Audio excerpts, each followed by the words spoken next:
My name is Arnold Bogarty, and prior to me enrolling in Rasmussen to become a nurse, I spent 16 years in the military, 12 in Special Forces as an Army Green Beret, and I was recommended to Rasmussen by a former student. She said she loved the culture. It was a family atmosphere. I went to visit the campus. The facilities were amazing. I knew before I left that that was a school that I was going to attend. Rasmussen University, nursing programs from pre-licensure to doctoral, online and on campus. Programs vary by campus. Learn more at rasmussen.edu/Florida. Blog Talk Radio.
And I just choked down 3 pills. That's neither here nor there. This is the Metal Hammer of Doom. Tonight we are reviewing Low Teens, Low Hey, just feeling low. Every time I die, their latest album. Excuse me. I mentioned I just choked down some pills. We're going to do it tonight. I'm going to the first chair, right on time, the time. What's the metal hoop? Robert Cooper, how do you do, sir? Well, I think I found a position on my bed that actually gives me okay shower steps, and we'll see how that goes. All right, don't move. Not a muscle. Just stay perfectly still. Oh no, my abs of steel. However, will I move on? Yeah, I dozed off and kind of woke up a little late. So I'm still listening to the album, but it was different than what I expected because I'd never listened to Every Time I Die. I'll bring it down in here in just a moment. This could become my right-hand man, a guy I can depend on, a pretty cool fruit who really knows where his towel's at. But let me just say this. Radicalism Broadcasting is all about not being prepared for your show. I put this whole 4 months together thing. I've barely gotten the thing read. I'm not prepared for tomorrow's show at all. I only got part of V for Vendetta read. You are listening to the thing. Like, we all just show up for class without pencils and not prepared with the material. My wife is smirking about this. She's a teacher. She knows what I'm talking about. But here's a guy who I do that. Here's a guy, here's the resident nerd of the group. He always comes to class prepared. He's got his pocket protector. He's got his pencil. Ladies and gentlemen, Jesse Starcher, how do you do, sir? Still writing in cursive and holding it down over here in the Starcher household. All right. What? God, that was the hardest part of the SATs. What? Yeah, there was a section on the back where you had to write in cursive that you understand that you cannot cheat on this test, and some honor code horse shit. The thing that actually was really hard was nobody could remember how to do a Z. Oh, wow. That's wonderful. That's the sign of times, man. It's the sign of the times. Cursive is going the way of, just the way of the dinosaur. Well, yeah, you beat me to the punch. I was just recently reading an article that said that writing in cursive is actually like becoming a thing of the past. Like people don't know how to do it. It's the third grade standard in the state of Florida. Did you catch that? Yep, good. Yes. Good. Well contributed to the Metal Hammer of Doom, Melissa. Thank you. Melissa, who sings Cult of Personality? I know now it's Living Color. Who did you think it was? Fishbone. What do you think about that, guys? Huh? Wow. Everyone boo Melissa. Everyone boo Melissa. Boo! Get off stage. I mean, we can't have her on the podcast without Teasley, so. It's true. Is this I really want to hear Teasley on this album. Did we have like a reverse situation with Office Space where instead of like forgetting to fire a guy and he's like hanging out in the basement, he like still doing work. He actually quit and forgot to inform us he was quitting. I tell you, the man that what are we in here? Like week 3, going on week 4 of the NFL, and unfortunately Teasley he has not informed me of any upcoming podcasts. I know he's got a lot going on in his life. I'll give him that, but give a man a heads up. I mean, come on, let us know. That's all right. Well, it's funny because he was Sean Garmer was talking about something, and Teasley's like, "Hey man, you ever want to talk football?" And Sean's like, "Don't you have your own podcast?" He's like, "Yeah, I could call in." He's like, "Well, we only record at like 4 a.m." He's like, "That's great. That's when I'm trying to work." Yeah, the guy always works like insane hours. Did our amazing traveling schedule really just throw him off and he just said, "Fuck it"? Not as far as I know. Okay. All right. As much as I'm sure everyone loves to hear our inside baseball on the Rattleated Broadcasting Network, or what we can teach you about the current situation and education in America, how about we talk about Every Time I Die? How does that sound? I cannot wait. Oh, sounds glorious. So Every Time I Die is not a band I've heard a lot of. I'm going to be honest with you. I know Jesse Starcher comes on this show and he says, every time I come on the show, I learn something. You're not going to get shit out of me tonight because I really know nothing about this band. Ooh, I literally just had to Wikipedia them because I knew they existed. I keep associating them with Bleeding Through, though I don't know why because I'm pretty sure they're two different styles of metal. This is the very first Every Time I Die album I've ever heard. And the only reason why... No, I happen to know that they're popular. They've certainly got a lot of albums out there. And I know that my buddy Chuck, who, he's my guru when it comes to metal, he was into them around the same time that that Bleeding Through got popular. So when I saw they had a new album, I was like, okay, well, this is the one that we have to cover. But I'm going into this blind, I tell you. I don't know really anything about Every Time I Die. Wikipedia tells me that they are metalcore, hardcore punk, and influenced by southern rock, and they've been together since 1998, which would make sense. That was around the year that I graduated from. They started in 1998, rather, and they've been going to the present, which again would make sense that I would have become aware of them shortly after the fact. But like I said, I've never heard anything by them. How about you, Coop? What is your knowledge of Every Time I Die?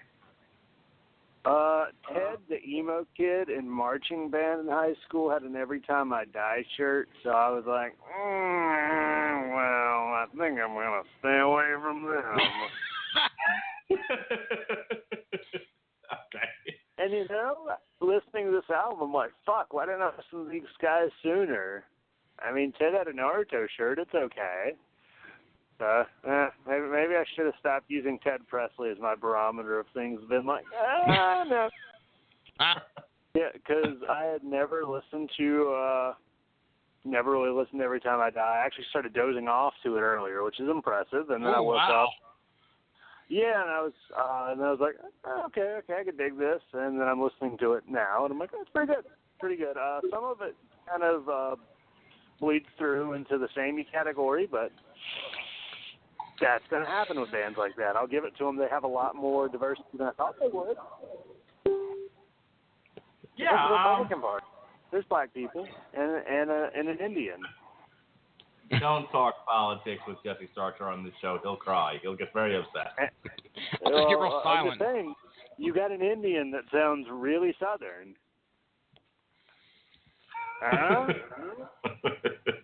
Okay. Now, Jesse, you don't know nothing about Know Every Time I Die, right? This is all brand new and exciting. Correct. That is correct. I have no clue. I'm here to be taught something new tonight. This is a band I seriously have never heard of. Like, as in, I've never heard of them until you said, hey, we're going to cover Every Time I Die. So these guys, again, I didn't even know they existed. Oh, you don't remember them from Metal by Numbers by Brian Posehn? That reference is lost on me, sir. What?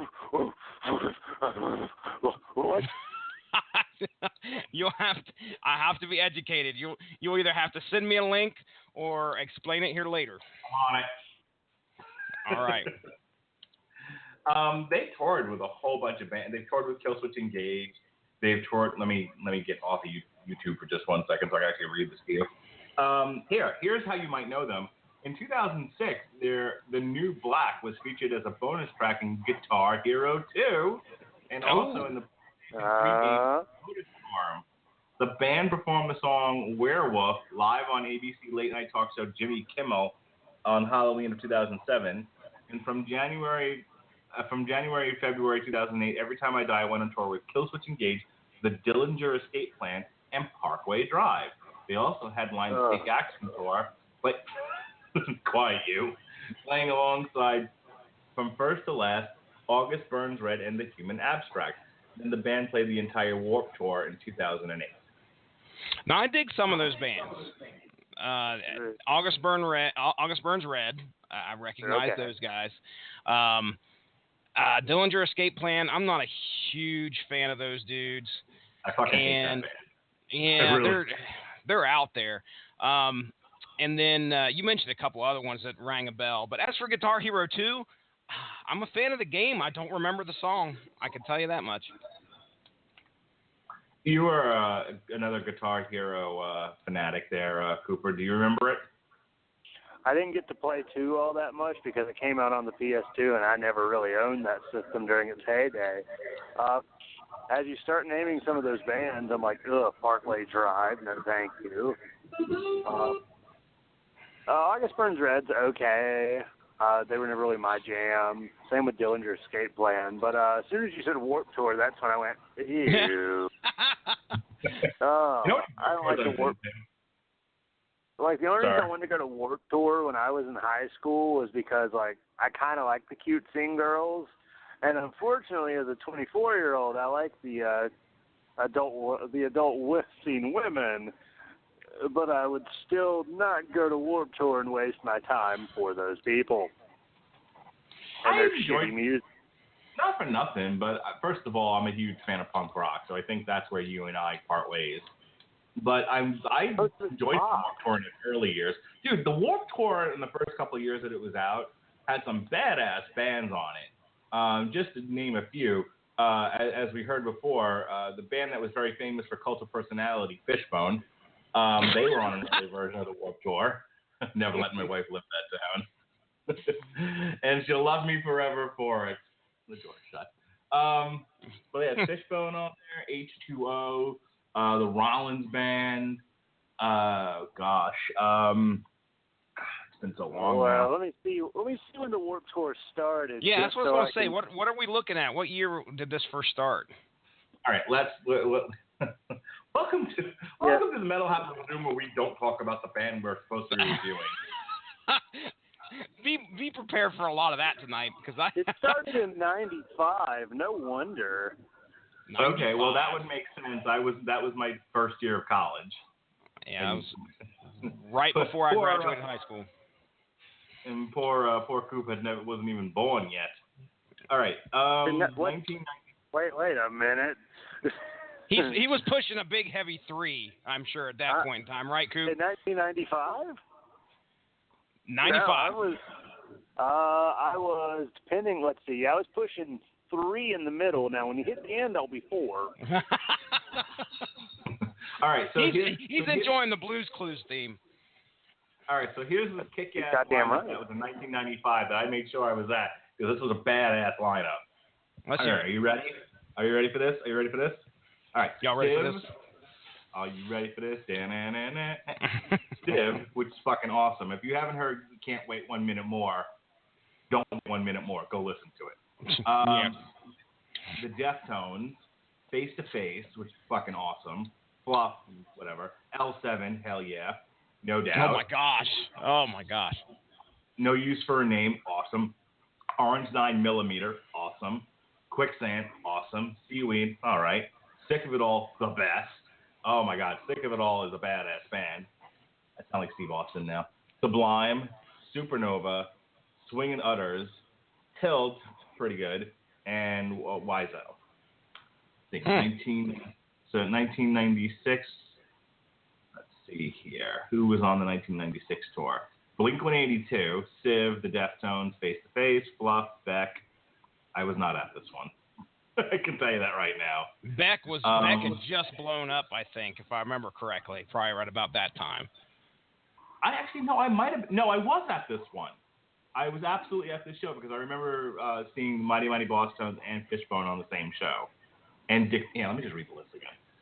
Blink-182, Civ, The Deftones, Face to Face, Fluff, Beck, The Dance Hall Crashers, Dick Dale, like the surfer guy, Down by Law, The Figs, Fishbone, The Mighty Mighty Boss Tones, Mushroom Head, which I distinctly remember, No Effects, Pennywise, Red 5, Rocket from the Crypt, The Suicide Machines, and Unwritten Law.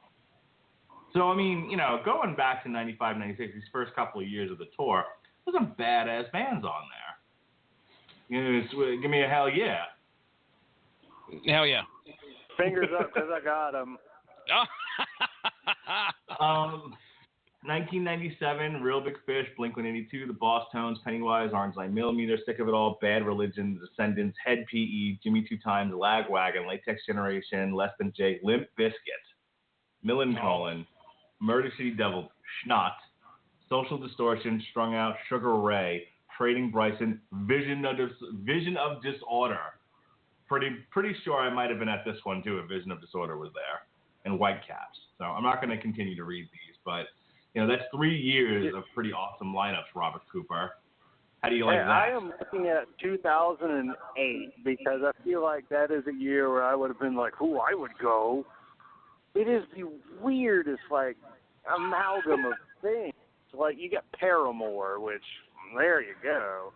All Time Low, there you go. Mayday Parade, Reliant K, Angels and Airwaves, Real Big Fish, Motion City Soundtrack, and then you get All That Remains, and As I Lay Dying, and August Burns Red, and of course, Every Time I Die. But then we get shit like Chiodas, Fuck Them, Bring Me the Horizon, No Thank You, The Bouncing Souls.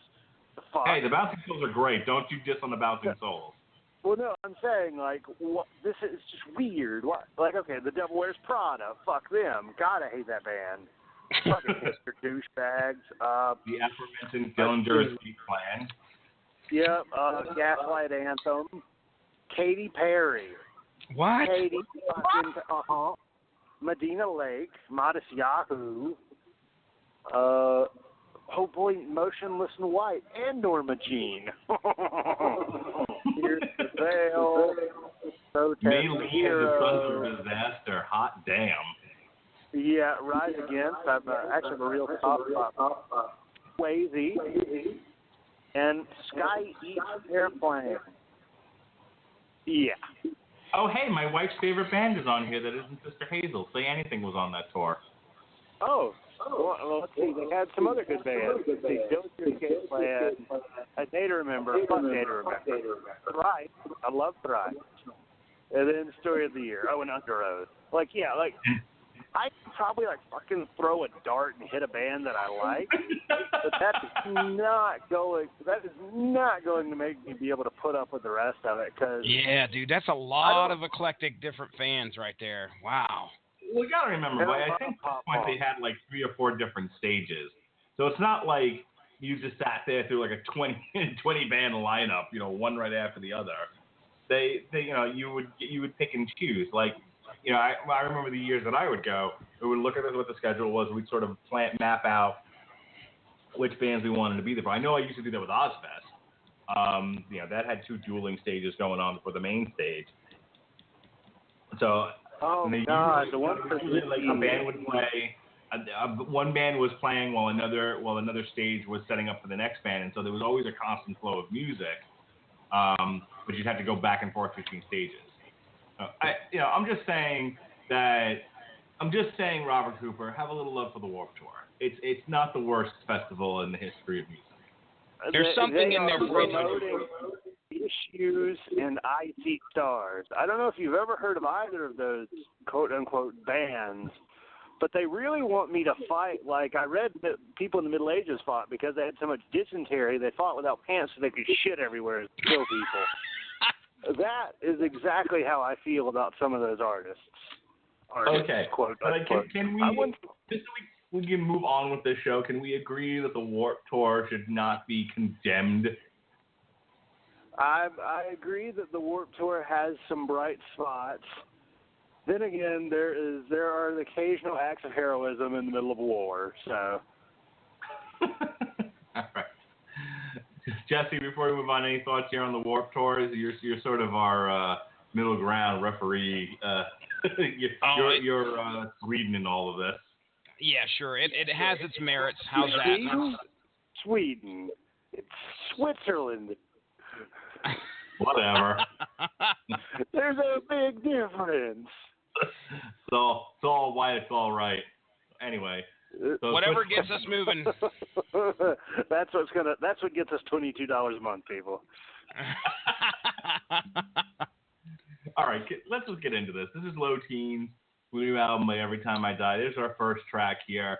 We're gonna go 15 tracks. Is it? Yeah, 15 tracks. Not exactly long here. So we're just gonna blast right through these tonight. So this is the first track, Fear and Trembling from Low Teens.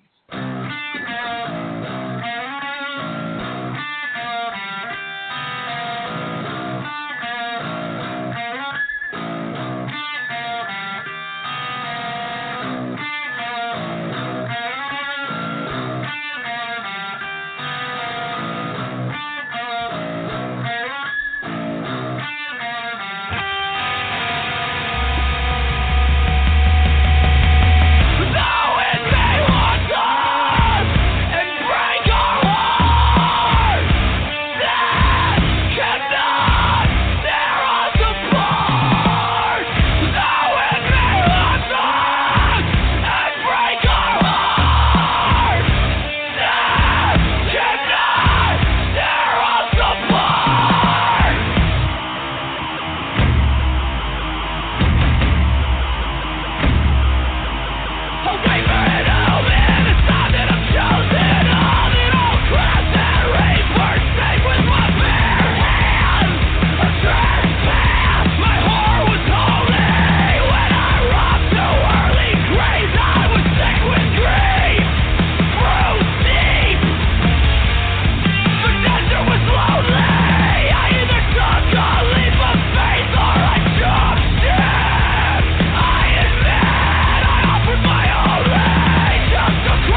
what I remember of that song, listening to it in the car, that's pretty good. It was, about what I expected when I did a little research on this band. What did you guys think? Let me step in, Coop, because I just got a question here. Can you please give me an idea of like who these guys sound like? Because it kind of rings a bell. The vocals kind of ring a bell as something that I've heard either some other style I've heard before.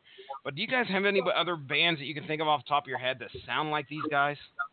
Name a screamo band. Thank you. I Yes. hate that term.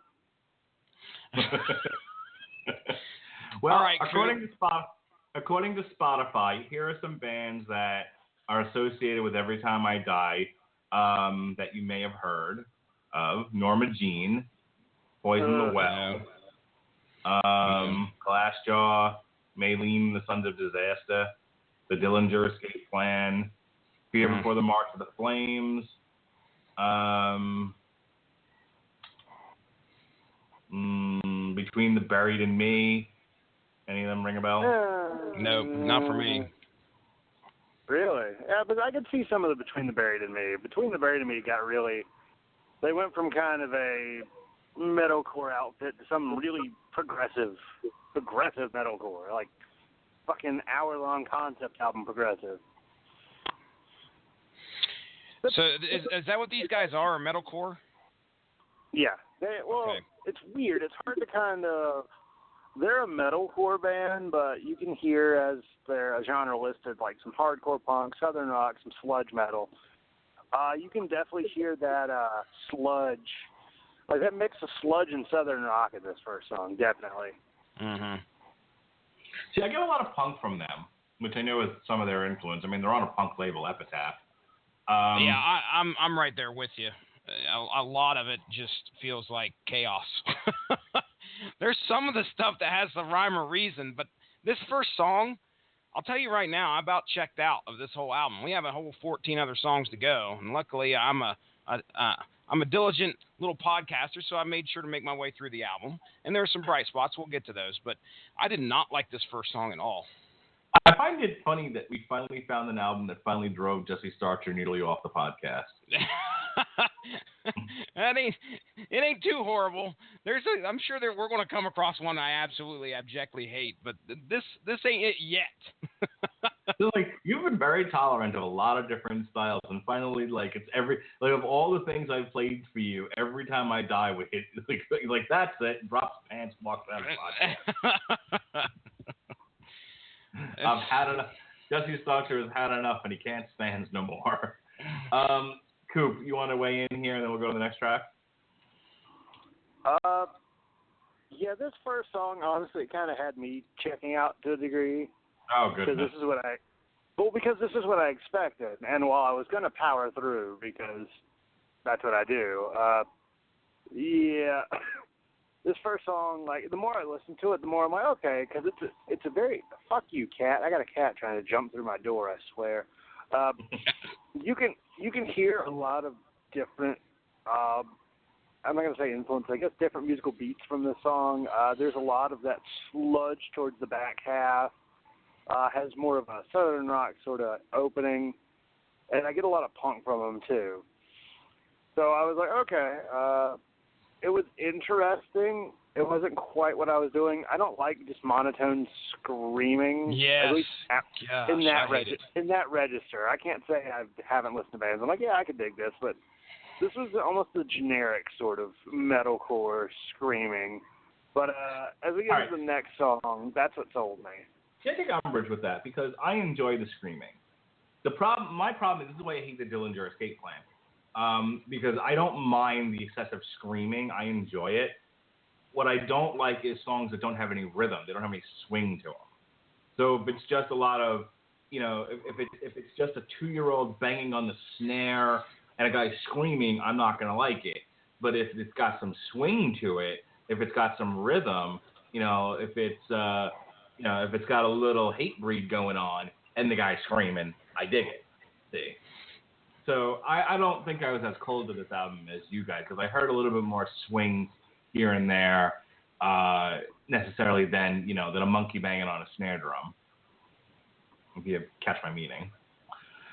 So this is track 2. This is Glitches.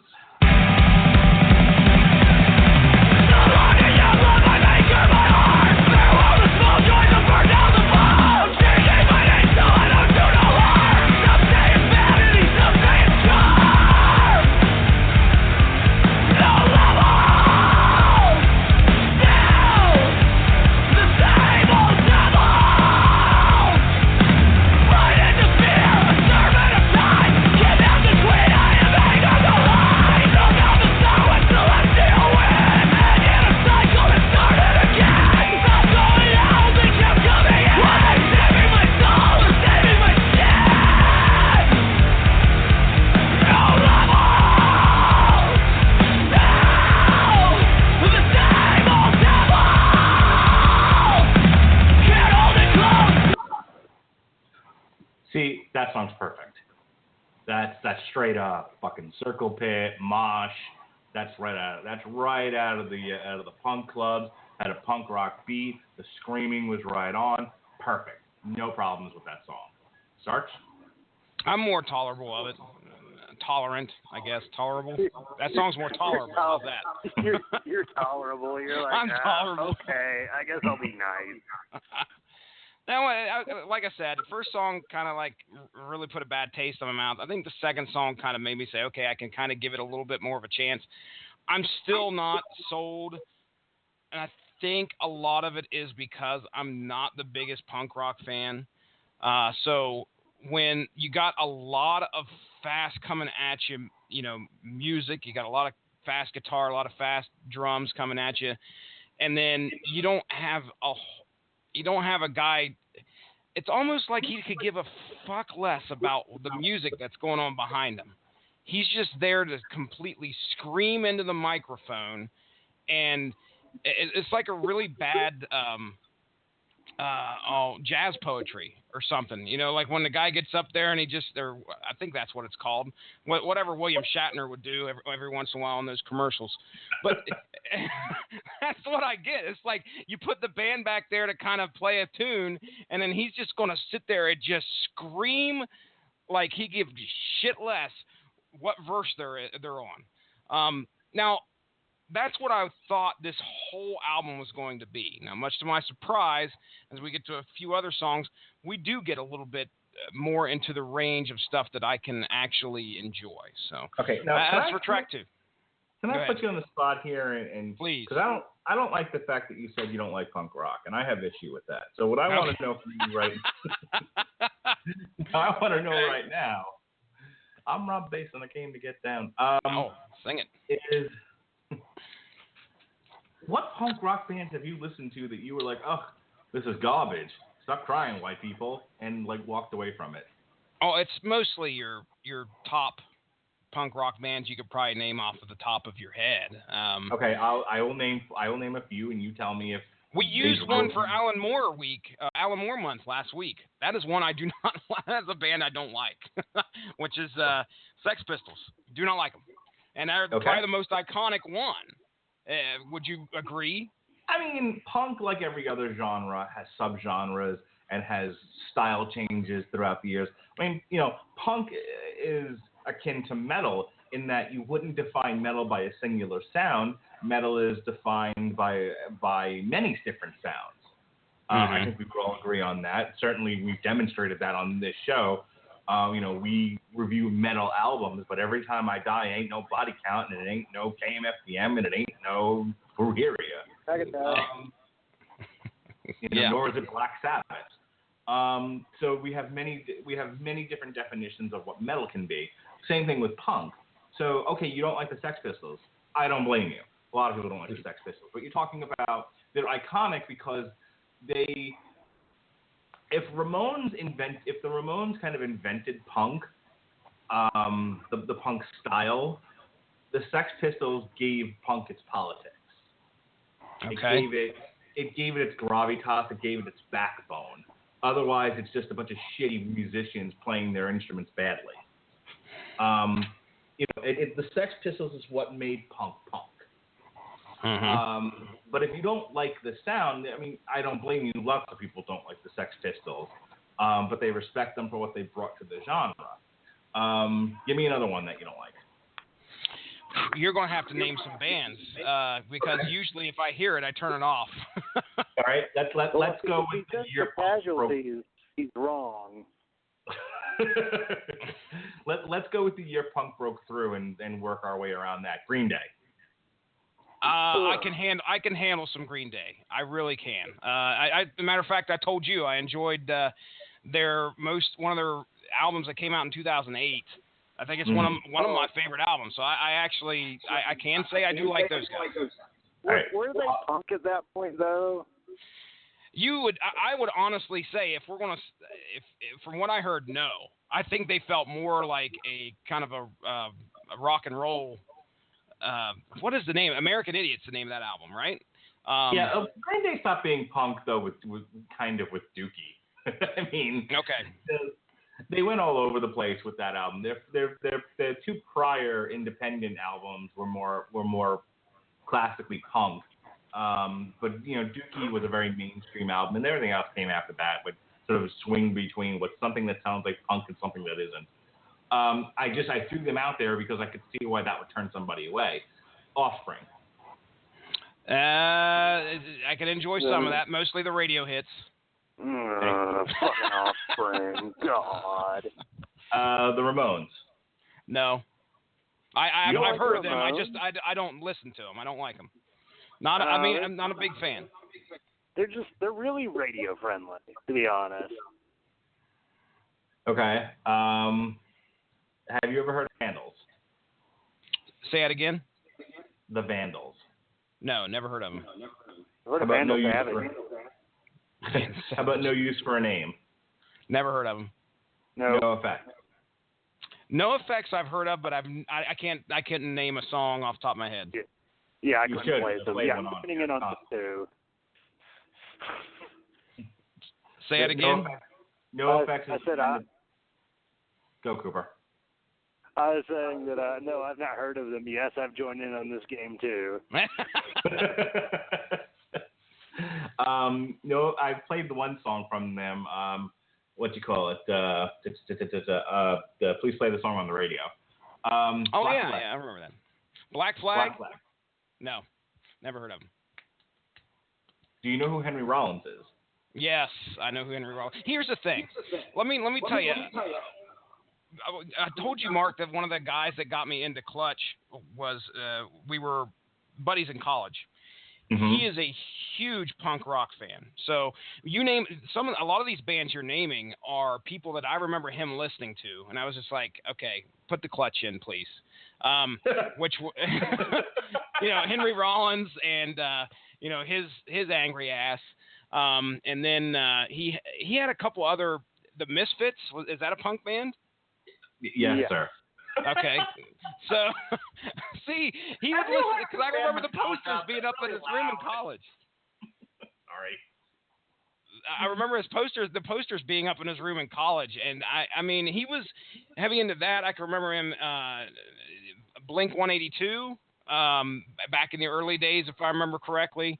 So a lot of them I've heard of. Whenever he would put something on, I was just like, okay, not my thing. It's just, it's one of those subjective tastes that I have. And this guy right here, like I can handle maybe some punk and some singing, but this dude here is just absolutely just doing nothing but screaming. And your tastes are more cultivated than mine, to where you can actually listen to something like that and be, hey, I can dig it. So it's just one of those things where it's difference of tastes.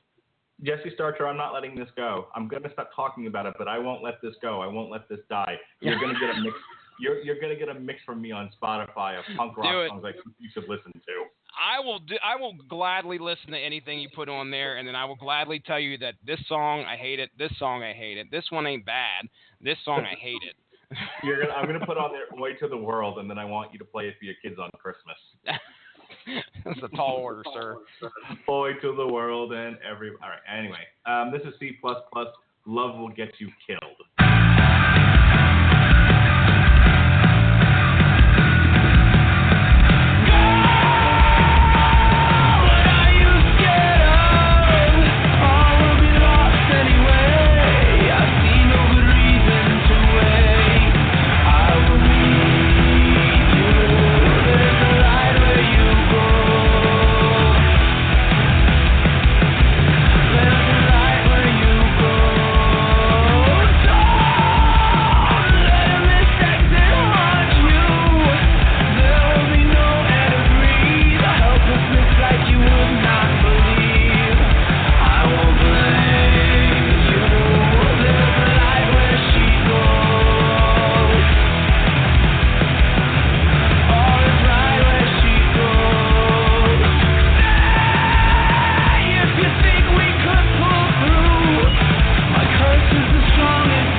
like the transition from somewhat singing-ish to screaming. It's got a good backbeat behind it. Cooper, what do you think?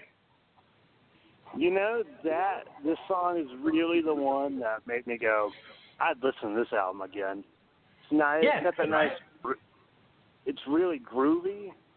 It's got a nice swing to it. It's really memorable. I really enjoyed it. Have you been on Dark Lyrics yet, Coop? I've not been on Dark Lyrics, no. Okay, all right. Well, there is very sparse songs on this album that have lyrics attached to them.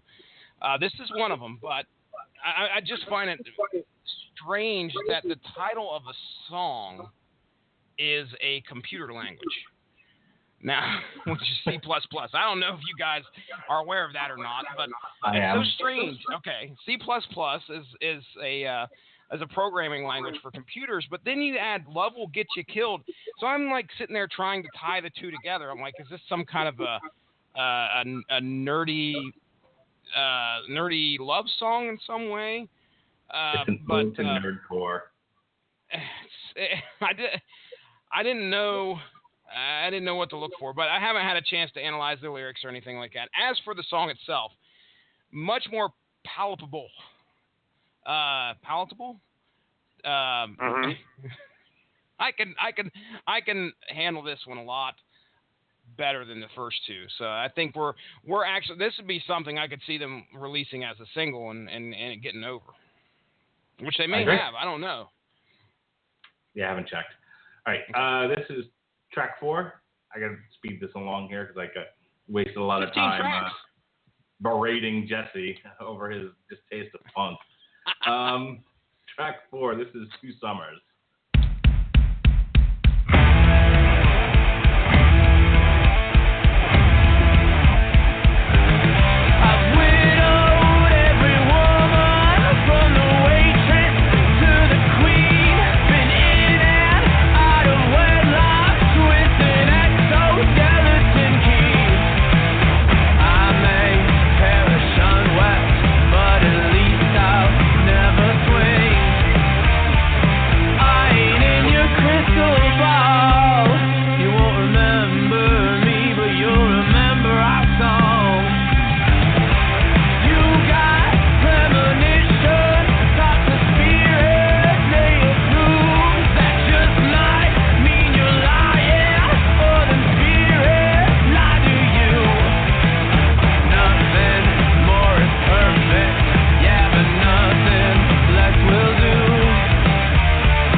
I think that was the first one that jumped out at me as I was listening to it in the car upon first run through, and I was like, oh, I really like this one. This is also one of the most mainstream accessible songs on here by a good stretch. He's not screaming at you. It's so nice to actually hear him kind of sing. Now, Cooper, if I say that this reminded me of the White Stripes, would you call me an idiot? No, I can hear that. This honestly sounds a little punkier version because the White Stripes are very much Jack White and then his former wife, who's not a very good drummer. Okay. He's really not like Seven Nation Army's dun dun dun dun dun dun. I think my cat could do that. But it was such a great video. Yes, so was Thriller, and I don't remember the drummer from that video either. But yeah, I could definitely hear some White Stripes in this. I like me some White Stripes. Yeah, I never pictured you as much of a White Stripes fan. It comes from when I was, it comes right before I got into metal. Like, I'm not going to say, like, I like the radio hits pretty much, because, like, I would say, like, 2007 and 2008, is that? No. Oh, hell no. Way too early. Way too late. Probably about 05. Yeah, 05 was when I stopped really listening to the radio, but, like, right at that time is when I would put, here's what I would do. I would put on MTV2 on in the living room, And then I would have Fuse playing in my room with the TV turned all the way up. So when a song I liked came on, I'd be able to turn it on the big TV with the good sound system to Fuse, because I was obsessed with BYOB by System of a Down. But at the same time, I still liked your, I guess, quote-unquote emo kid hits, Yellow Card, Newfound Glory. White Stripes was in there, too. Fall Out Boy, there's another one. Yeah, like I liked all those sorts of bands. Switchfoot was actually my favorite band for a very, very long time. And then I found Killswitch Engage, and it was all downhill from there. That was the Newfound Glory reference, actually. There we go. All right. I was going to say I was a White Stripes fan there when Icky Thump released. I think that's probably the only one album that I know probably back and forth to those guys. As for any of their previous work, maybe Elephant, but that's about it. All right, let's move on to the next track here. This is Awful Lot.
Jesse on that one. Please stop screaming.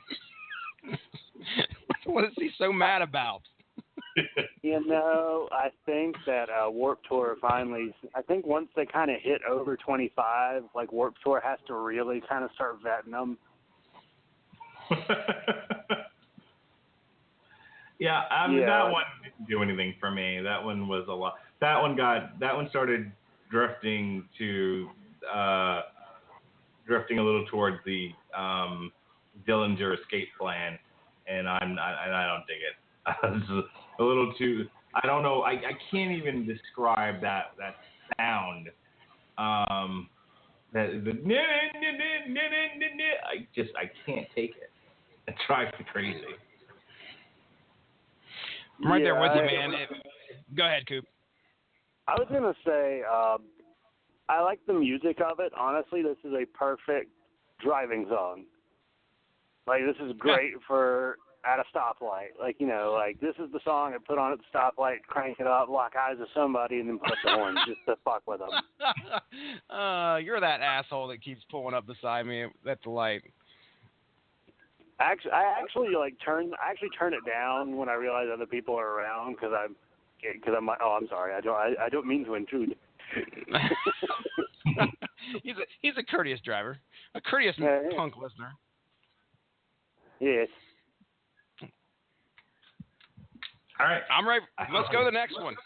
Yeah, I don't have a whole lot to add to this one. I thought that song sucked, actually. I love the title of this next one. Oh, you do, huh? All right. I didn't want to join your stupid cult anyway. Yeah, I laughed the first time I saw that too.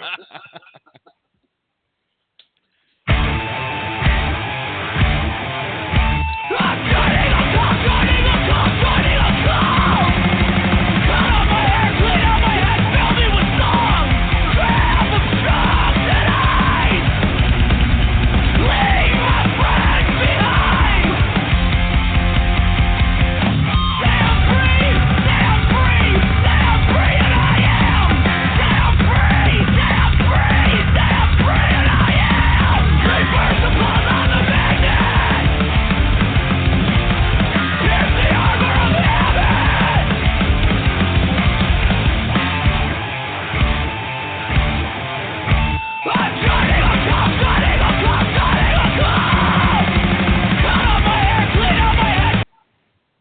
we're drifting into I West of the Bear Ones territory here. I mean, we're not quite there yet. I can actually understand him, but we're getting there, and it's starting to annoy me. Well, I Wrestle the Bear Ones. It's progressive because they have a woman and she wears hipster glasses. Ooh, I did not know that. Thank you for pointing that out. I think they have a woman. Yeah. Yeah, let's look into this. Yeah, I really like that band. And it's sad because there's no reason I honestly dislike them, but I think it's because their name is so goddamned pretentious. Well, I Wrestle the Bear Ones is hilarious. That's a great name. Oh well, she's not wearing hipster glasses here. God, she's got that haircut. Like the first picture they have of her. I said, find a pic and share it. I want to see. All right. Give me a second. Oh, boy. I just want to see. Hey, okay, hold on. Before we, just a little bit of filler before we go to the next song. List of songs in Guitar Hero 3 Wikipedia, okay? So you can sort by genre and punk songs on said game. Sex Pistols, Anarchy in the UK. I clearly remember playing that one. Dead Kennedys, Holiday in Cambodia, which I think is one of the earlier ones when you're playing. Yeah. That's a fun one. Well, Holiday in Cambodia is like the Dead Kennedy song. It is this is the Legends of Rock. Then we have. Oh, you said Guitar Hero 3? I think the song he's thinking of is Guitar Hero 2. Yeah, he was talking about 2. I just pulled up 3 because that was the one I played the most, and those are probably the most punk songs that I can remember off the top of my head because I played them. I know what you're talking about. Then we have AFI, Miss Murder. And then we have. I enjoyed that song. Social Distortion, Story of My Life. Oh, okay. Mark Radulich slowly nods his head but does not smile.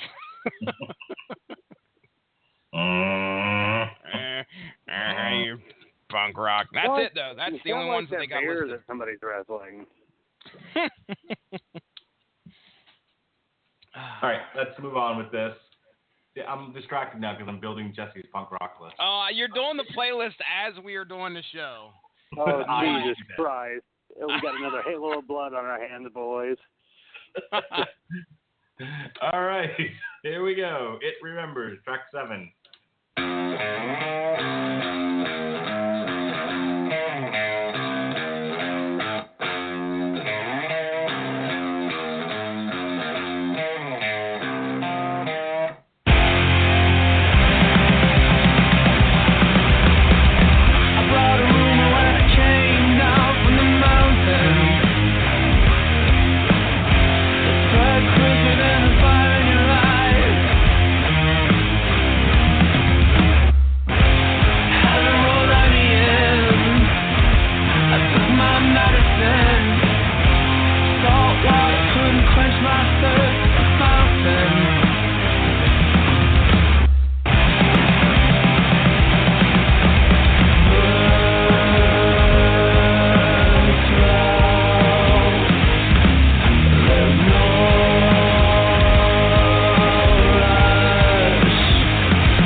It's not screaming. It's a little bit more rock and roll, a little less punk, a little less metal. Yeah, it's okay. Yeah, definitely. That's one for the ladies. A little more mainstream. This is kind of where we're at a disadvantage, not knowing their previous albums as well as many other people do. Because I'm curious as to whether some of these songs sound way different compared to what came before. because we get quite a bit of a mix, and maybe that's their thing. Maybe they do that a lot. Hey, we're going to scream this one. This next track is dedicated to all them guys that love us screaming. And they go like 2 songs screaming, and then they're like, okay, here we go. And then they tone it down with something like this, which is, I think it's probably one of the best songs off the album, in my opinion. So I don't know if these guys are experimenting and going different, kind of going in a different direction on purpose, or if this is just the way they've always done things. But either way, it's almost like every other song. They're like, okay, here, Jesse's going to hate this one, but he's going to love the next one.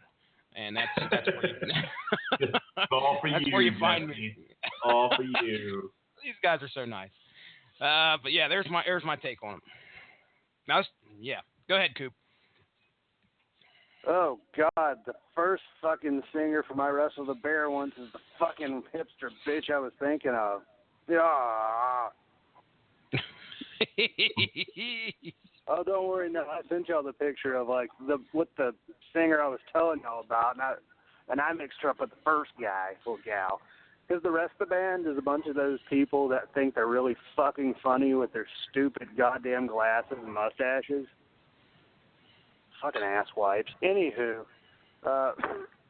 this song here, yeah, I dug it. I like the way Jesse kind of puts it. Like, they'll have their little spurts of, they'll have their spurts of your more Corey tracks, core-esque tracks. That's how I should put it. And then they kind of make up for it by throwing a few other influences in, maybe some of that southern rock we were thinking about. Yeah, that's actually what I really liked about this album. It's got a little bit of something for everybody. Yeah, this has been an eclectic album. I mean, good, bad, or indifferent. I think at the very least, what you can say is it's not samey. There's definitely a lot going on here, and I'm digging it. I think overall, look, not every song has to be a winner, but I think I enjoy the fact that it wasn't the same thing over and over and over again. And as I was driving home tonight, this next song really stood out to me, not so much because of the way it sounded, but I think I love the lyrics to it. This is track 8. This is Pedal.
Coop, go ahead. Oh no, what have I done? I dropped the screw in the tuna, and now it's ruined for everyone. Like, yeah, this song kind of has that monotony going. A little bit. A little bit. I mean, it's a decent song. I guess it's another one of those, I would listen to this in the background. I'll see how you guys can fucking focus with something like this in the background. This song, I hate this song. This is the worst song off of this album. This is the song This is the song where I said, this is a song bad enough for Jesse Starcher to bitch about it twice in our music chat. Okay, I did not like this song at all. Now you say that you enjoyed the lyrics. Okay, I'm glad you could understand what he was saying. Number one. Obviously, he's angry, or at least I hope he is, because if this is a love song, fuck me, I'm totally incorrect as to what's going on. But please, if you have any insight, I'm a big lyric guy. If you can convince me that there's a good story in any song, I give it a little bit of passing. So, is there anything that stood out to you about what was going on here that I'm totally missing the point of? Honestly, and I'm sorry, I'm a little distracted. I got to focus now. I'm going to go back, and there was something he said in the song, and yes, I could understand him. And there was something that was said, and I was like, oh, I really like that. And I heard it, I literally left work late, I should say, extra hour of overtime, because I'm a good guy. And I got into my car, and that was the song that was playing, and I'm like, oh, I really like this. And I can't remember now what it was that I heard. Let me see if I can actually. Every time I die. It's not in dark lyrics, so don't even go there, because I was looking just to see if I could pull it up. Pedal is the name of this song. I don't know. I just. Right? This is Pedal. Yeah. Pedal. Help, it is gone black. The sky is black. Earth is frozen in black. The moon is black. Snow is black. Her eyes when open are black. Light is black. All right. So far, no. Hey, Coop, a little monotony, a little bit. Okay. What if meaning never comes, and I was just someone to fuck? All of life's beginner's luck. What becomes of all creation if the smallest prayer is firmly answered no? That's deep. Oh gosh, here it is. This is it. It was at the end of the song. First, I need to save the life of God so that God can come and save me from myself. If I have to walk alone, I'm giving up. I can't stay here knowing love is not enough. If I have to walk alone, I'm giving up. I can't stay here knowing love is not enough. That's what I liked. I like that line. First, I need to save the life of God so that God can come and save me from myself. Yeah, I remember that at the end there. It sounds like obviously these guys, he puts this song together and he's trying to get a message out there. The delivery is just a little bit over my head. We'll just go that route. But if it speaks to you, man, that's what is beautiful about music is somebody could hear something just like you did. And it turns the song on its ear to where it's something that's enjoyable. That's happened to me many times. So maybe one of these days when I listen to this song again, I don't think it's going to happen anytime soon. But if I listen to this song again, I might get something more out of it. All right, Coop, anything before we move on? Black. All right. Track 9, The Coin Has a Say.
That takes me right back to the punk rock club, to the punk rock. show. That's the mosh song right there. I like it. I think I enjoyed that one. Coop? Yeah. I mean, it was a song for a brick on the accelerator. Yeah, I mean, it was fast and furious, and just like Paul Walker died in a flaming speed after getting launched out of a windshield. Jeez. Let me tell y'all when they did the what was it, last summer when they did the straight out of meme, like straight out of Compton, and somebody put straight out of the windshield and it had Paul Walker. No. Dude, I cackled about that for a good 10 minutes straight. Gosh. It was the greatest fucking thing I'd ever seen. Horrible stuff. Ooh. Yeah, that's rough.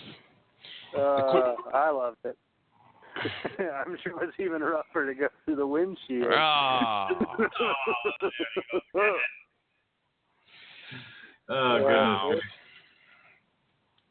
All right, are we talking about this or are we moving on here? I'm not going to have much to add. You guys go ahead and we can go on to 10 if you want. Finish up the conversation on that. I enjoyed it. I'll put it that way. How's that? All right. Short and sweet. I like that. I can't go back to what I was, Metallica without the drugs. Did y'all hear that lyric in the song, by the way? Yeah, I like that a lot, actually. I chuckled. All right. Getting down to the wire here. I'm running out of stuff to make you listen to. Well, you can never stop talking about The Wire. Let's be honest. That's the truth. No, I'm still putting stuff on Jesse's list here. You want to hear the list so far, Coop? Sure. All right. How many songs do I have here? I have a lot. All right. So, Black Flag, Rise Above, Black Flag, TV Party, Minor Threat, Straight Edge, Minor Threat, I Don't Want to Hear It, No Effects, Linoleum, Don't Call Me White, The Bruise, Liza and Louise, Pennywise, Brohim, Waste of Time, Bad Religion, American Jesus. Missed the Bad Religion song, I think. The Bouncing Souls, Monday Morning Amp Brigade, The Vandals, I've Got an Eighth Grape, The Vandals, Oi to the World, Rancid, Time Bomb, Ruby Soho, Roots Radical, Operation Ivy, Sound System, Dead Kennedys, Holiday in Cambodia, California, Uber Alice, Nazi Punks, Fuck Off, MC5, Kick Out the Jams, New York Dolls, Personality,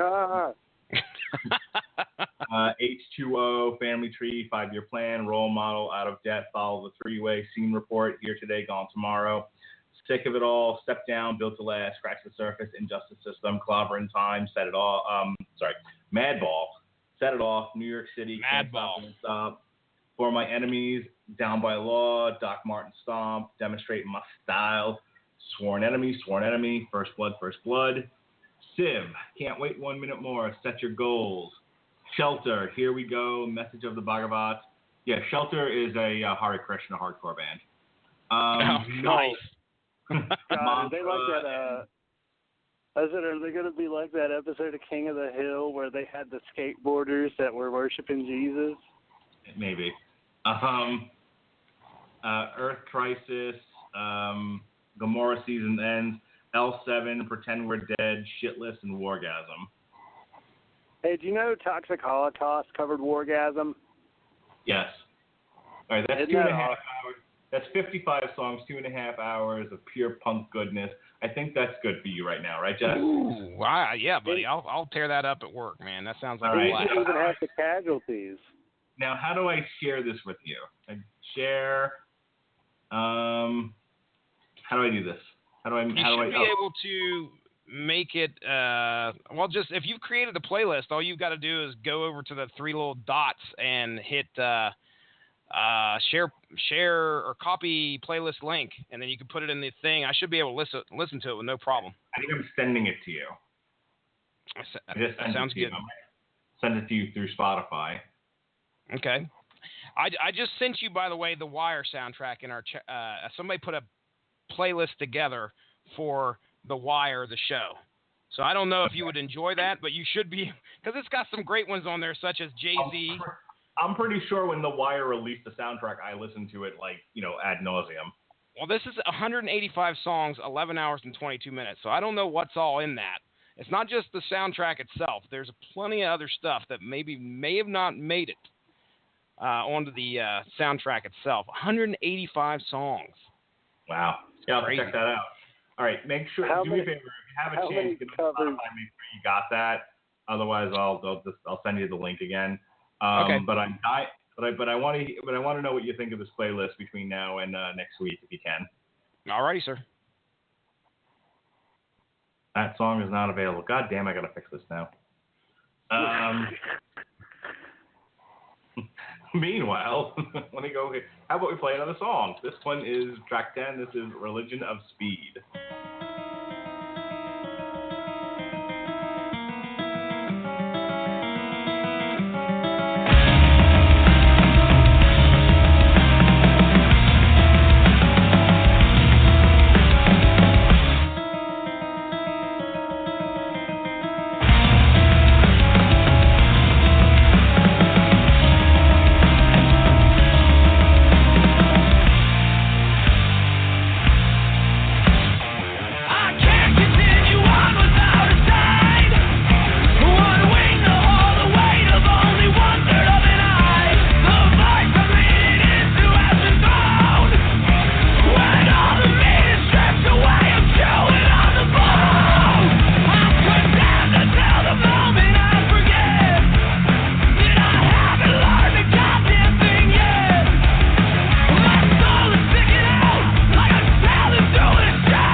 Think.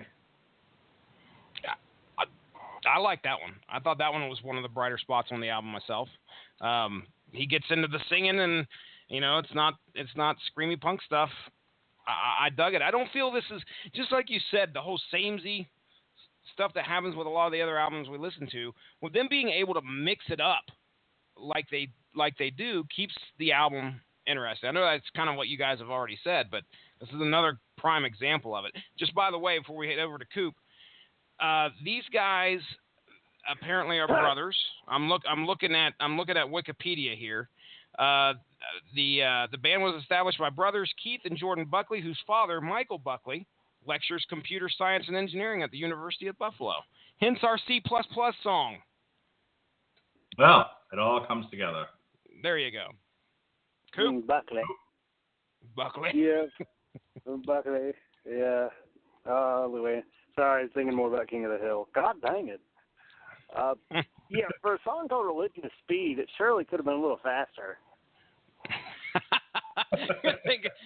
That's what I thought too when I first saw the title of this song. I was like, is this like an ode to speed metal?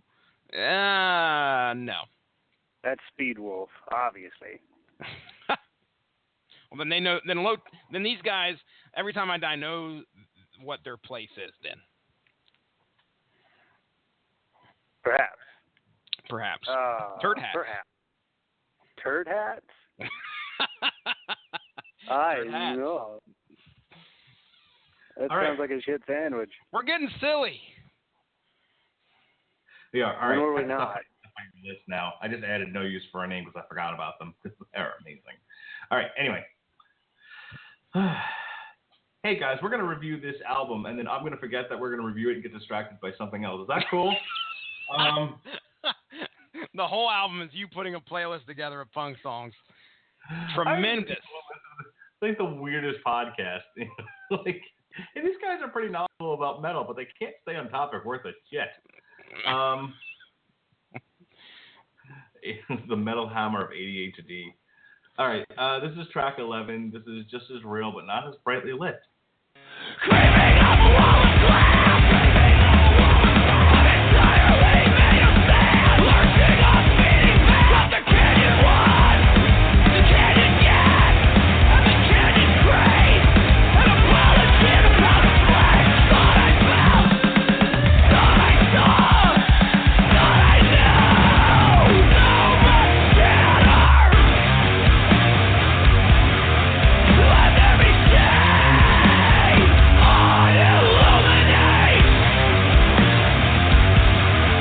Nothing will change if you don't lead with your shadow.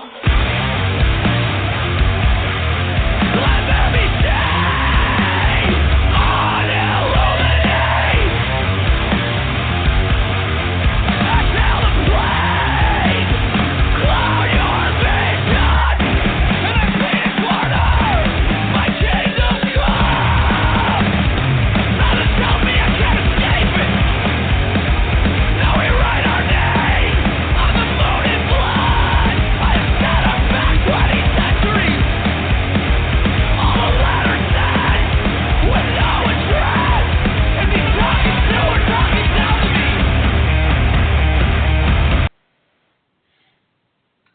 Jesse? I enjoyed that one. He's screaming the shit out of that song, but when you've got the guitar in the background, they're playing them riffs like that, you can call me a fan. Coop? I can dig it.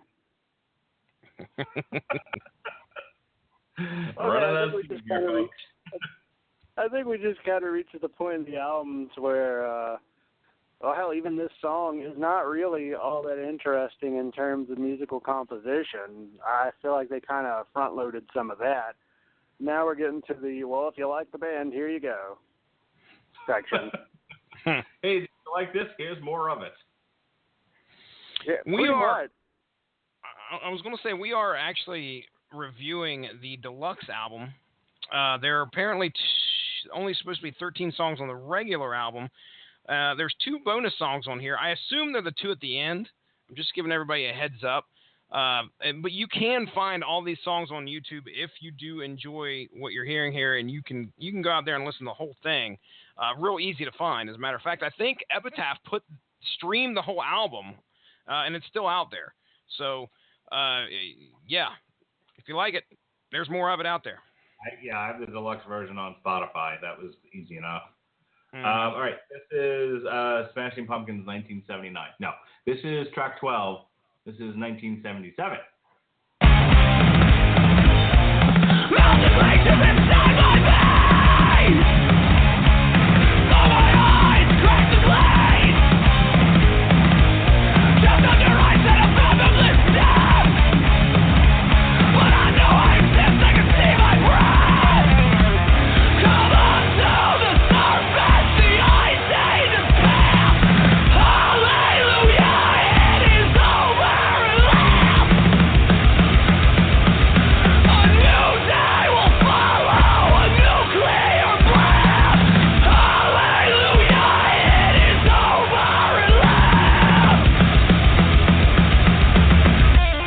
Cross the great divide, to sleep where most would die. Jesse, I have a question for you. Yes, sir. Completely unrelated to anything we're talking about. That is completely the normal around here on the Rad Legend Broadcasting Network. All right, so you've already given us your impression of punk rock. and I'm aiming to learn you the right way. My question to you, and I specifically stayed away from ska because I wanted to stick with strictly punk. But what is your issue? You have an issue with ska? I'm going to say yes, and I'm going to tell you this last concert that I went to at out there in Columbus to go see Scar Symmetry. One of the bands that was opening for them was, oh my goodness, now I can't remember the name of the band, but there was Shattered Sun, there was Arsis. Those guys are definitely not ska, I can tell you that much. Painted in Exile. Painted in Exile reminded me of a ska band, which is, that's what they reminded me of. Now, as to whether they are or not, I'm not the most, as anybody out there that's listened to this podcast in the last 5 or 6 months knows, I'm not the most learned when it comes to subgenres of music. So, hence my education on goth music a few weeks back Mark gave me. But regardless, ska, that involves like saxophone and stuff. Is that right? Yes, yes. Or am I thinking of something different? No, you are correct. It does involve brass instruments. Yeah, that's what I thought.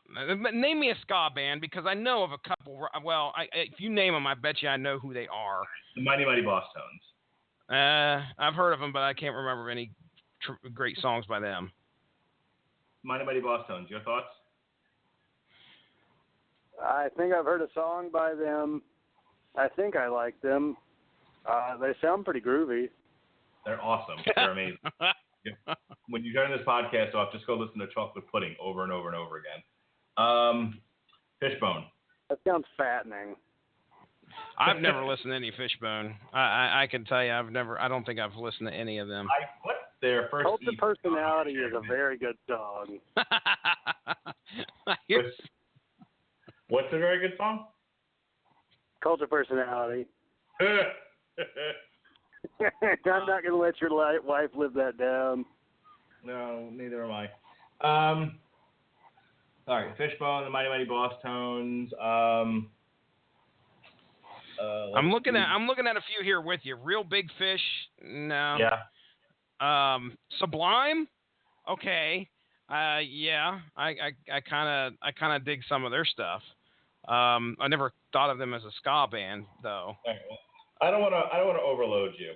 So listen to what I gave you there on the punk mix, and we'll discuss at a later date. And then when you are ready for the second half of that genre, I'll hit you up with some ska. All right. I'm gonna learn you right and teach you well. All right. This here is Map Change, track 13.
I think as I was listening to it on the way home, I was like, yeah, it's fine. You know, we're getting to. I think my issue is that the deluxe versions are turned too long. This album could have been 10 tracks, and what the fuck is mathcore? Are you gonna name a fucking subgenre common core now? I mean, it's just what the fuck. You've never heard of mathcore? I have this strange feeling that I have, but I've never heard it titled that or called that before. So, are we talking? I mean, seriously, mathcore? Is it like fucking numbers and shit, or what is it? You want to take this one there, Cooper? Yes, educate me. I don't really know a whole ton about mathcore. I kind of more really know what people have talked about with it. Yeah, it's kind of almost like mathematically put together is almost the way to look at it. It's real really? technical. I don't know if that's quite true. Ready? Hmm? Mathcore is a rhythmically complex and dissonant style of metalcore. It was pioneered by such bands as Converge, Coalesce, Botch, The Dillinger Escape Plan, and Candiria. By the way, have you ever heard Candiria? No. Oh, Candiria is amazing. First of all the songs sound like they were written by the drummer. Second of all, Candiria is one of the best bands I've ever heard, as far as like complex music goes. The term mathcore is suggested by an analogy with math rock. Both math rock and mathcore make use of unusual time signatures, which is part of the reason why I probably hate the band. Oh, unusual time signatures. Okay, because that makes sense. Because in the middle of some of their songs, like all of a sudden, like just shit changed. I'm talking like the guy all of a sudden just talking extremely quietly or singing extremely quietly, and then we got a guy on the keyboard, and I mean it's almost like we're listening to soft rock all of a sudden. I was like, what the fuck is this? And they were opening for Scar Symmetry, like one of the supporting bands, which, hey, if people dig it, people dig it. But I can tell you right now, that guy, this lead singer could tell that we were not into it. We were there to see Scar Symmetry, which is just absolutely heavy. And granted, there's some science behind some of the stuff in their lyrics. But, whew, I mean, this was something just off the beaten path. Yeah, it's a bunch of fucking nerdy music theory shit. Well, all right. Nerd. All right, as we start to wind down here, this is track 14. We are one away from finishing this up. This is Skin Without Bones.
Cooper, would you hate me if I told you I'm all about breakdowns?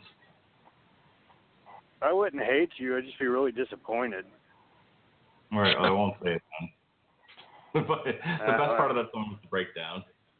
You know, you just did the equivalent of like when I ask a girl out and I'm like, I want to, but I don't want to. So I'm like, I'd really like to ask you out, if you'd be interested. Oh, you're not? Oh, well, it's a good thing I didn't ask you out. A roundabout way of asking a girl out without asking her out, huh? Oh, God. I'd walk away from you. Oh, look at the guy didn't ask you out then. Yeah. Oh, yeah. I went out with a friend, I guess. And I was like, yeah, I'm really excited. And she's like, hey, we're going as friends, right? I'm like, well, you asked. Yeah, sure. Like, if we weren't, you wouldn't ask. That's okay. She was so hung up on the guy that stopped talking to her out of nowhere. was a lost cause, man. Yeah, you don't want to be anyone's like sloppy seconds or bounce back or anything like that. Rebound. Yeah, I'm not a very good backboard. Well, actually, no, if I were a backboard, then I would be the reason for everybody's rebound. There we go. Yeah, there we go. That's all those. Thank you, douchebags. You are the backboard. All right, Jesse, anything on that one?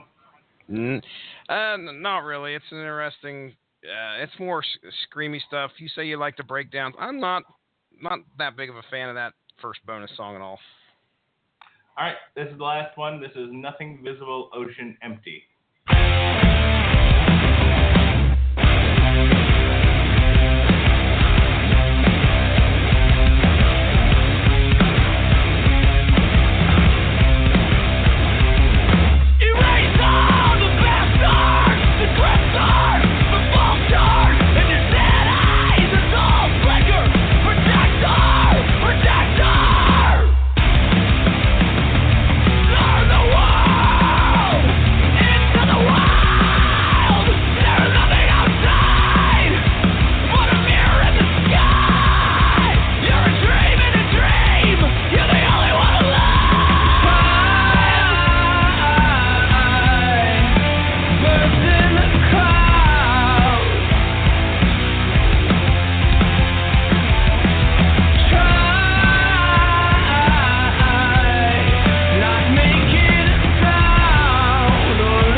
Took me right back again to the punk rock show.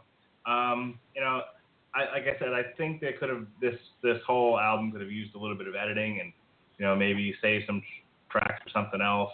But overall, and I'll just give my final thoughts here. Overall, I thought it was okay. There was some good, there was some stuff. But overall, I mean, if I'm listening in the car, I can definitely pull a lot of enjoyment out of this, and it makes some good background driving music. All right. I'll go ahead and go next here. Imagine getting a report from the guy up there in the crow's nest where he says, nothing visible, ocean empty. Oh, shit. Your boat. Something's going on. The guy in the crow's nest is high. Literally and figuratively. Or no, maybe both. Never mind. Anyway. As for this song right here, I think it was a good way to send it out as well. I enjoy. Maybe my problem isn't with the vocals. Maybe it's more with the guitars when they play just off key, punk rock stuff. Then maybe that kind of takes me out of the song, and then putting the screaming on top of it just doesn't fit well enough. Like I said, sometimes these songs, it doesn't sound like the vocals and the music go together. It's not like they're meant to. But then when you hit a good riff or some great crunchy guitar sounds, and granted it's simple. There's a little bit of simplicity to this song, and I just need that. Middle fingers up because I got them. I need that simplicity in my life sometimes. So. So, as for the album as a whole, now it's completely subjective. Once again, folks, you make your own decision. You got to hear little bits of each song off of this album, and if you like some of these songs, great. Go get it on YouTube, Spotify, go purchase it, whatever. But as for Jesse Starcher, I'm going to tell you right now, the next time I listen to this album is if one of these boys make me for some crazy reason. But there not one of these songs on this whole album was something where I go, okay, that is something I want to listen to again, and I want to put it on a playlist that I'll catch every once in a while. Not one of those songs kind of did that for me. So now I'm going to give it a thumbs down, but again, completely subjective. Yeah, you take that for what it's worth. Coop?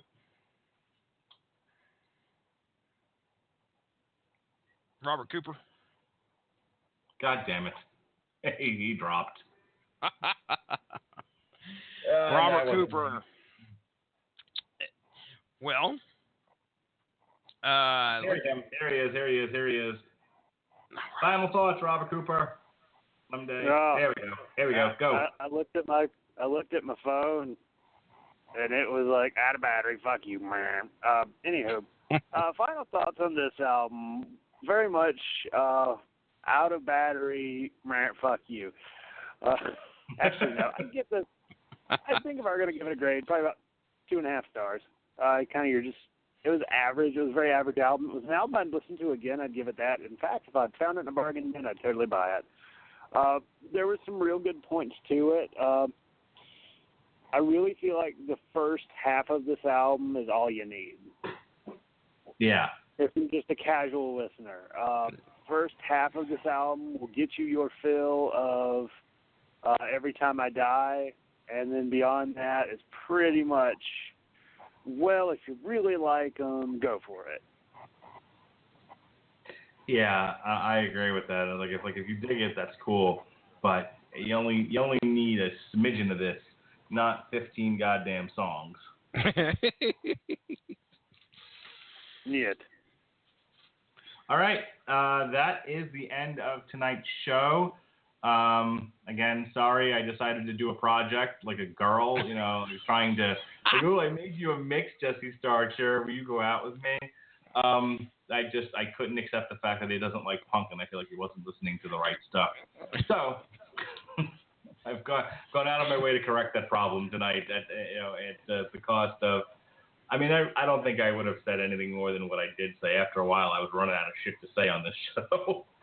So, Every Time I Die, we saw, we kicked its ass. Let's move on to next week, which is nothing. Nothing is happening next week. Never mind. The following week, however, next week I will be at Clutch.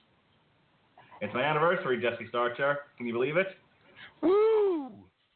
Yeah, awesome. My wife and I are, we got married in 2009. This is 2016. 7 years.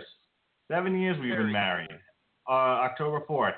We're going to celebrate it going to see my favorite band that she likes a lot. That is great. That's awesome. Yep, that's adorable. Yep. I think if you can find a woman who is willing to go do something that you want to do on your wedding anniversary, you found the right one. I can barely find ones that'll text me back. So this Saturday, I'm going to go see Prophets of Rage. Again, dragging my wife to go see that. Tuesday, I'm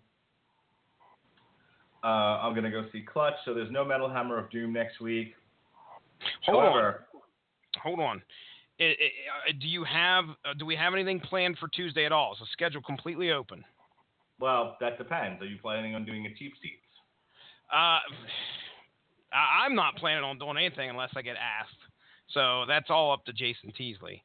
But Tuesday. Yeah, you're going. Okay, so Wednesday. Do we have anything? We don't have anything planned for Wednesday for the regular Metal Hammer of Doom? No, because I'll be reviewing Deepwater Horizon. Okay. All right. So we do have something planned on the network at that point in time. That's what I was wondering. Wednesday and Thursday are spoken for. Robert Winfrey and I are doing a double shot. We are reviewing Deepwater Horizon on Wednesday, and on Thursday we are reviewing Netflix's Luke Cage, the entire series. When does that drop? This Friday? Huh? Yes. When does that drop? Okay. It drops this Friday. Now, what drops next Friday is Meshuggah.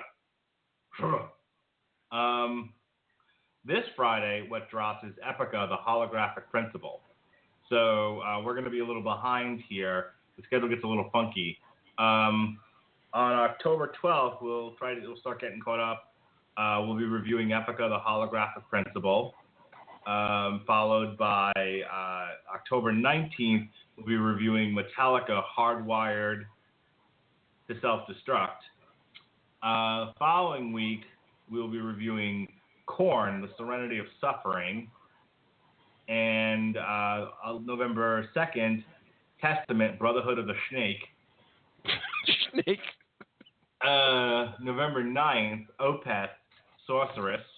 You're welcome, Robert Cooper.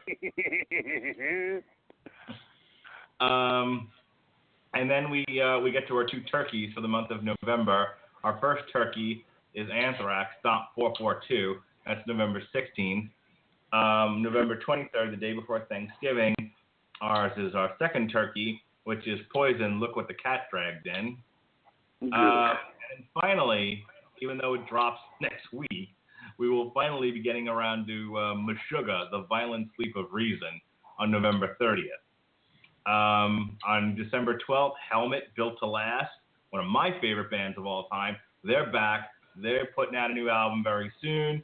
I can't wait for it. I love me some Paige Hamilton. Helmet kicks ass. Jesse Starcher, do you know your Helmet? Just a couple of the popular stuff, man. Not a whole lot into their catalog, so I'll be learning some new stuff again. Well, hopefully this won't suck. December 7th, Helmet, Built to Last. December 14th, Superjoint, Caught Up in the Gears of Application. And then that's it. We're done for the year. On December 21st is our Metal Hammer of Doom year-end spectacular. It's a celebration. By the way, yeah, Charlie Murphy. Robert Winfrey and I have decided that we needed to come up with a name for the movie review podcast. We've decided on Damn You Hollywood. Nice. So is that what your summer review podcast is from now on? It's any time we review movies called Damn You Hollywood. I cannot wait to be on that Power Rangers episode. Oh boy. Oh, you're already calling it? You're reviewing Power Rangers with us? Well, that's got to happen. You already called it. You were like, all right, I've already talked to Robert Winfrey. We're going to make sure we can fit around your schedule. I said, okay. Don't worry. I'll be doing podcasts about those things soon, I'm sure. In another 2 years. Movie. They really liked it. And now my son, even though he doesn't watch a whole lot of Power Rangers, I got him running around the house singing Go Go Power Rangers.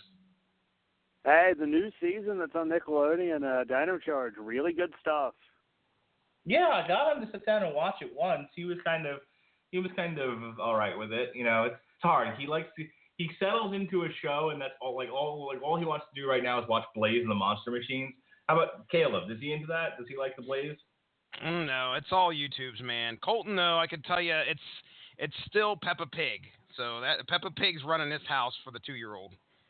Okay, so Colton's the one that's around the same age as Jonas, not Caleb. Colton, Caleb's the one that's in first grade. Yep, you got it. Okay. Sorry. Anyway, so yeah, Damn You Hollywood year in review, and our year in review will be the week before, December 21st. Our year-end spectacular. Now, how is that going to go, Jesse? How does this all work? Oh, we're still working out the fine details, but it's going to be a lot of fun. The main thing we're going to do is each of us are going to pick 3 tracks out of what we've covered so far on the Metal Hammer of Doom this year. So we're our 3 favorite tracks, and then we'll probably throw in some discussion about what we think maybe the worst track of the year was. Maybe some of the most surprising albums that came out that we reviewed on here. So like I said, it's going to be a celebration of what we accomplished here on the Metal Hammer of Doom, and I look forward to it because, we all come from different backgrounds, what we've enjoyed, and it's going to be a lot of fun to discuss what we really thought broke out here this year that we've talked about. Man, let's see what we got here. We did a Killswitch Engage retrospective. We didn't do anything the following week. We reviewed Megadeth Dystopia. Yeah, oh man, I know where that's going to land on Cooper's list. It'll be fun to kind of guess. I mean, obviously we're going to have to put a list together so we can get the songs up unless all 3 of us want to separately upload the songs or whatever. But regardless, and keep it a secret or however you want to do it. But regardless, I know Coop Megadeth's got to be up there for you. I'm going to be surprised if anything else knocks it out of the top 3 for you. Then we did Avantasia, Ghost Lights. Yeah. We did a lot of skipping around in the beginning of the year. I didn't start making this go every week until like later on in the year. Anthrax for All Kings, that was pretty good. Then we did our infamous covers one, which I kept falling off the internet. Well, this is the Metal Hammer of Doom. That's my favorite quote from that episode. We did Destroyer 666, which ended up being really good. We did Amon Amarth, Joms Viking, which was fine, if I remember correctly. Then we did Baby Metal, Resistance. That was pretty good. Not as good as the first, but definitely up there. Yep. And then we did Killswitch Engage, Incarnate. And we skipped the following week and we did a Prince tribute because he had just died. And we did, oh my God, Surgical Meth Machine. One of the worst albums of the year that we reviewed. God, that was bad. Oh, man, like I said, every once in a while, hey, by the way, just quick plug. There is a Metal Hammer of Doom 2016. Go check out #MHOD on Spotify. And you're going to, if you do a search for that, you'll be able to bring up all the albums we've reviewed this year. And you can listen to everything that's on there. I add another album every time we do a review. So Low Teens is going to be going on there here pretty soon. But Surgical Meth Machine pops up every once in a while. It's decent. The following one was the Rob Zombie album. So that's all. Okay, that's my first pick for best song of the year. Is everyone's fucking in a UFO? Just don't even front. That's going right. I'm not even joking about that. That's going on the list. Oh, come on. So much to take from the worst album. What? Best song from the worst album. Best song from the worst album, exactly. We skipped a week. Yeah, okay. My second song for the year, Hatebreed, The Concrete Confessional, looking down the barrel of tomorrow, today, or whatever it was. That's going on there.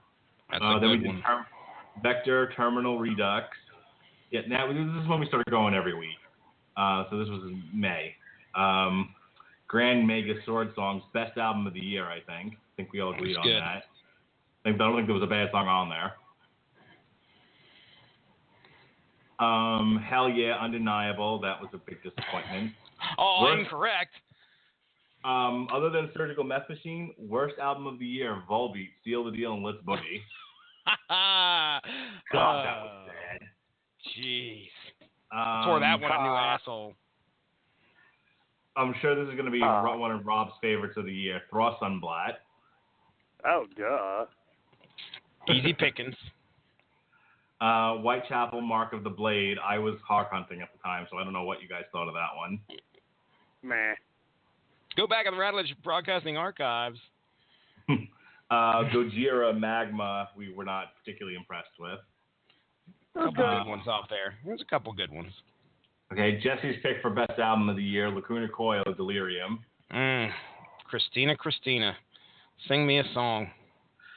Best second nominee for best album of the year, Death Angel, The Evil Divide. I absolutely 100% agree. That's a great album, and very surprising that I've never heard of those guys before. Tremendous album. They are currently on tour with Anthrax and Slayer. Dunsmuir, which was okay, it was fine. Well, unfortunate. Tarja, The Shadow Self. God, I don't even remember this now. Was I on this podcast? It was August 10th, and I don't remember anything about it. Nothing at all.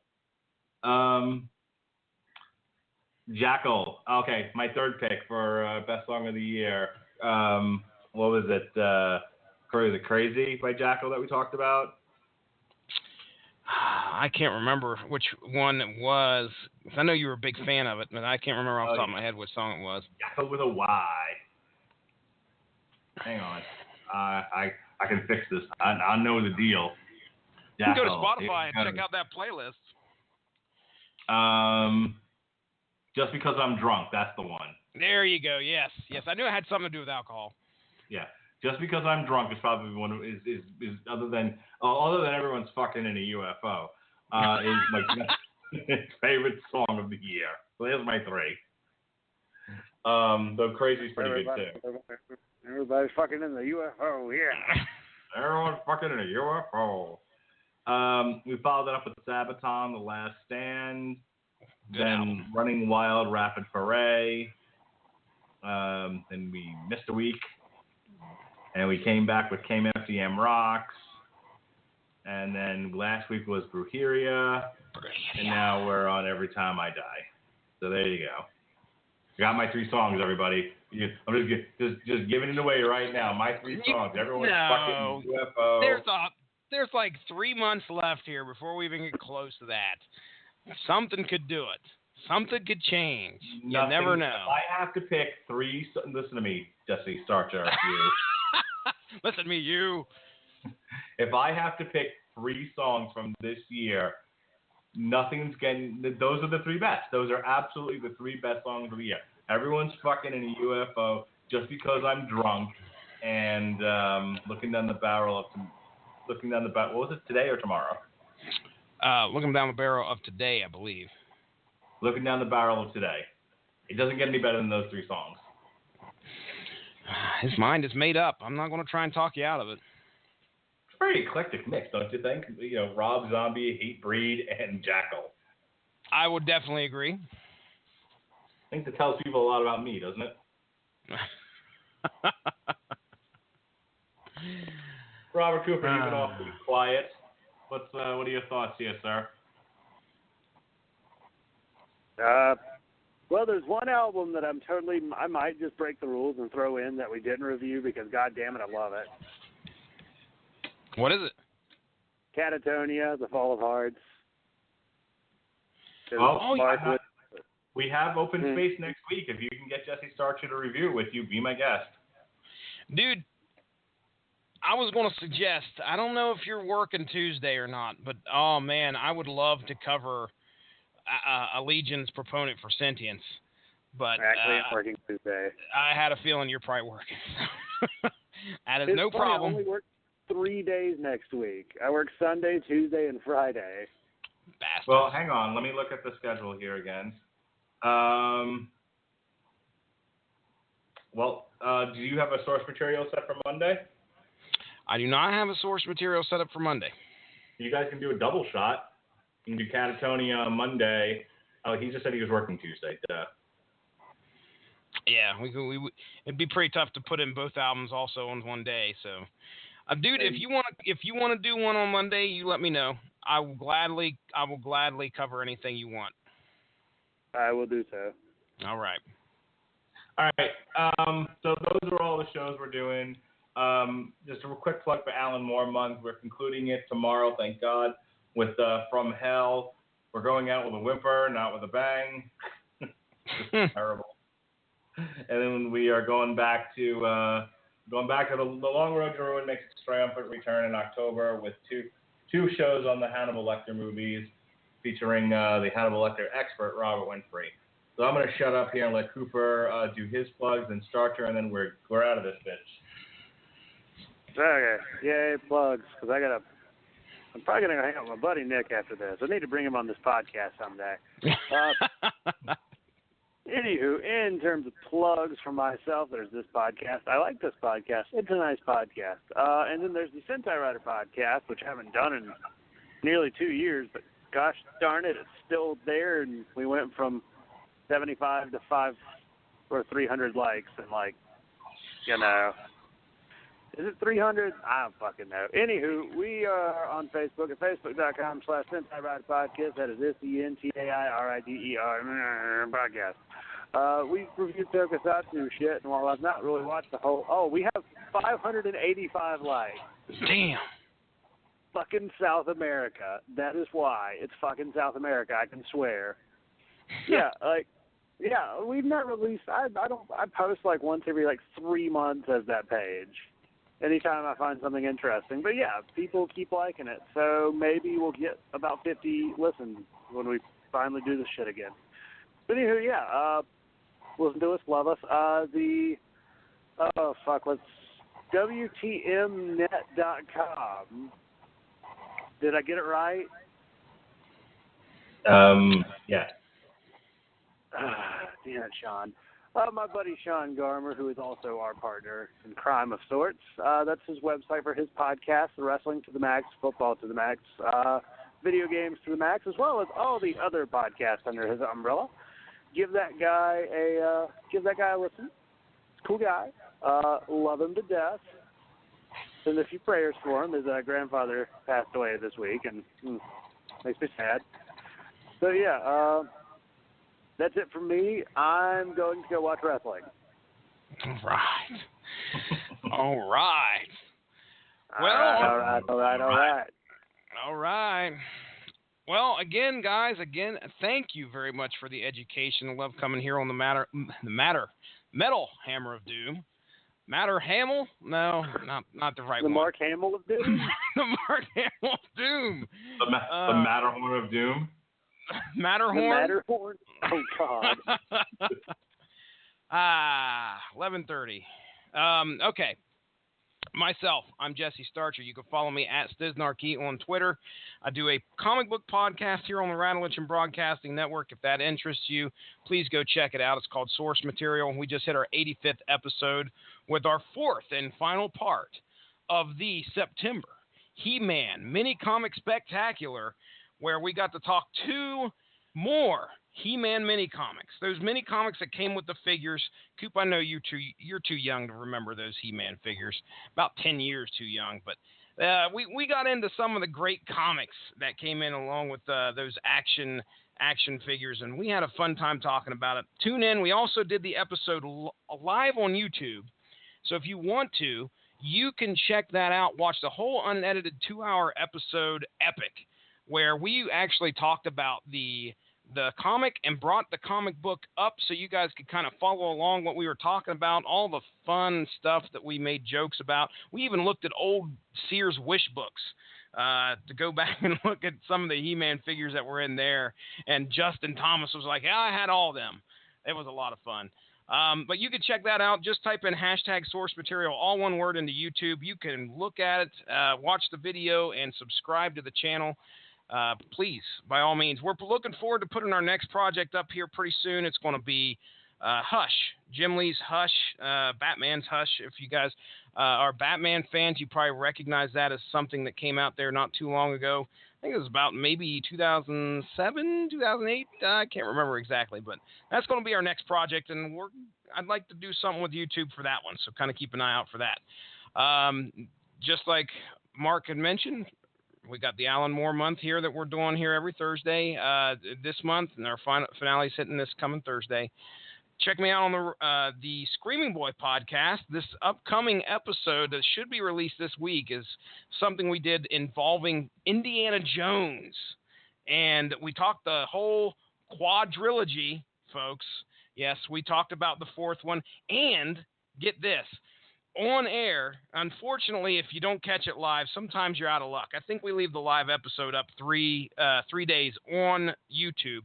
But I had a box of unopened Young Indiana Jones Chronicles trading cards. So I cracked the pack open on air that night, and we kind of looked at it, and then there's this picture floating around of me with these 3D glasses and supposedly comparing me to Krang's vehicle. Yeah, whatever. Anyway, that was from that live episode. That'll be the audio will be showing up here on the Radulich and Broadcasting Network soon. We're at 11:30. We're going into the overrun. I'm about done with my plugs, I promise. And I think that's about it. Maybe Cheap Seats will be showing back up here pretty soon. So, ladies and gentlemen, I want to thank again Robert Cooper, Mark Radulich. I'll be talking to you tomorrow. We'll be discussing From Hell. Thanks again. That's all for me. All right. Just want to wish everyone to be well, be safe, and behave. Check out all the other podcasts. And tune in a week or so, 2 weeks, for Jesse's report on his new love for punk rock music. Until then, be well, be safe, and behave.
My name is Chrissy Bruni. I am going to Rasmussen University for the nursing program. Other schools, I feel like, didn't see me for who I am. I'm working a full-time job and wanting to be a nurse. Rasmussen says, hey, we have a program that you can accelerate in. If you put in the work, we're going to help you, we're going to support you, and we're going to get you there. Rasmussen University. Nursing programs from pre-licensure to doctoral, online and on campus. Programs vary by campus. Learn more at rasmussen.edu/Florida. I'm here to tell you about Lambda Legal's incredible work. For more than 50 years, Lambda Legal has been in court leading the charge to protect LGBTQ+ people and everyone living with HIV. Right now, there are close to 500 anti-LGBTQ+ bills in state legislatures across the country. And you can help push back against this harmful legislation by supporting Lambda Legal. Learn more about Lambda's open cases and donate. Go to lambdalegal.org. That's LAMBDA legal.org.